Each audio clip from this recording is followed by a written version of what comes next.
talk about the WNBA Finals. Okay, so the WNBA Finals, right? It's supposed to be this epic showdown, the absolute peak of women's basketball, packed with passion, drama, and huge stars. But here's the wild truth. When legends like A.G. Wilson and Dana Bonner walked into those arenas, they were met with rows and rows of empty seats. What should have been the league's most unforgettable moment actually turned into a pretty humiliating spectacle. I believe y'all don't care. I think y'all care about the drama around it. I do believe that, but I don't think you care about the events itself. And judging by ticket prices, neither does anybody else. Seriously, picture this. Crickets, no fans, even with tickets costing an arm and a leg for some, but not for the actual game. And get this, none of that crazy energy we saw when Caitlin Clark and the Indiana Fever were playing. It wasn't just embarrassing for two of the league's absolute best, A.G. Wilson and Dana Bonner. It was absolutely infuriating. You could see their annoyance on camera, hear their unfiltered thoughts about the missing fans loud and clear. Beneath all that anger, there was this growing, unsettling realization that the WNBA's massive moment had just faded away, and without Caitlin Clark, nobody seemed to care. If ever there was proof that the Caitlin Clark fans / Fever fans are now the overwhelming majority of the fandom,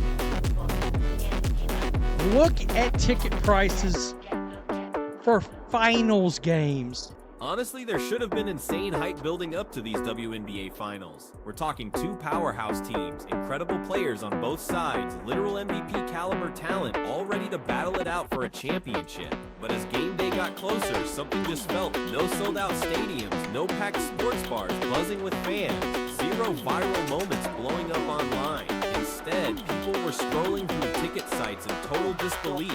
Tickets for the championship game, the biggest stage in women's basketball, right? We're going for as low as it felt like they were setting up for a ghost town.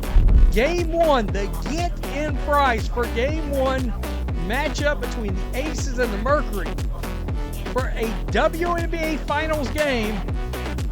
Holy hell, there's $35 seats right there. Right there. Plenty of good seats available. You know who couldn't hide her disappointment? A.G. Wilson, the face of the Las Vegas Aces and the reigning MVP. She was expecting a loud, wild, absolutely electrifying final. But during warm-ups, as she looked out at entire sections of empty crimson seats, she reportedly just mumbled to herself, "This is the finals." It wasn't arrogance or conceit, guys. It was pure, unfiltered disbelief. She just couldn't wrap her head around it. Look at that. Wow. $35 whole.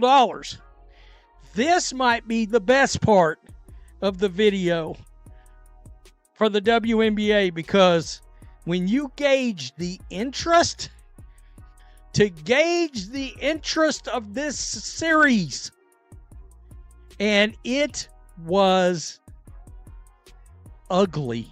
Think about it, players like Wilson and Bonner have been grinding for years, fighting to elevate this league, to make it shine. Yet here they were, performing for a scattered audience, with cameras zooming in, almost gleefully, on all those empty spaces in the stands. And Dana Bonner, she wasn't holding back either. She looked visibly ticked off during her post-game interview after Game 1. Despite all the effort her team poured in, the silence from the crowd was absolutely deafening. With this really sharp tone, she just flat out said, "You work your entire career for moments like this, and you just hope people care enough to show up." You can feel the emotional gut punch in that single quote, right? DeWanna Bonner, Alyssa Thomas, and the Mercury in the finals against A.G. Wilson and the Aces. Will you be locked in watching this series? ? Yes or no? Hit the poll. 4% of brave souls said yes. 96% said hail to the no. In that very moment, the players on the court, the ones in the finals, had this dawning realization maybe the league's hype was a lot flimsier than they'd ever imagined. And trust me, fans on social media caught on fast. Photos of those empty seats went viral, sparking massive debates about what the heck went wrong, while some people trashed the league's marketing and those wildly inconsistent ticket prices. Most pointed to one glaring omission, a single name totally absent from the finals. Throughout the season, rookie sensation Caitlin Clark had practically set women's basketball on fire, pulling in insane TV ratings and record attendance with the Indiana Fever. But without her, these finals just seemed to completely lose their sparkle. Guys, if the Fever and Caitlin Clark was playing in a finals game, let's say against the Mercury, with all that drama around there, would there be a single ticket less than $300? Now, honestly, a single ticket less than $300. I don't think so. I think you'd have courtside seats go for $5,000. If Caitlin Clark was playing, if she was in these finals along with the Fever,